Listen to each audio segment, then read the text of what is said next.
The yields on 10-year bonds in Japan are currently sitting well below those of U.S. Treasuries, but by the end of the year, market watchers are forecasting we'll see more of an appetite for Japan's 10-year and less demand for Treasuries. Let's go to our markets desk and check in with John Ehrlichman. Good morning, John. Hey, Allison. You mentioned the Nikkei was gaining overnight. With stocks stronger, there had been pressure recently on Japan's 10-year.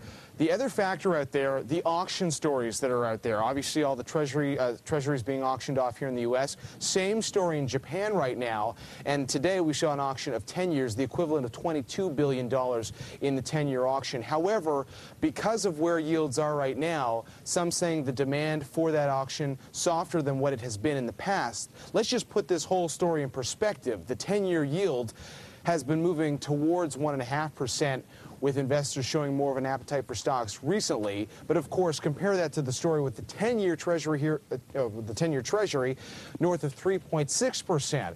As for what's going to happen by the end of the year, however, those forecasts by Bloomberg are expecting that you are going to see continued interest in that Japanese 10-year, despite the fact that you're only getting a yield less than 1.5% right now. A lot of them citing the economic conditions out there. Even PIMCO telling Bloomberg recently it is still a buyer of Japanese debt. So let's just take a quick look and see what some of those expectations are for the year-end forecasts. Not only for the Japanese 10-year yield, but for the yield on Treasuries. The yield on Treasuries expected to climb to 3.7%, which is interesting because we cited we're around 3.6% right now.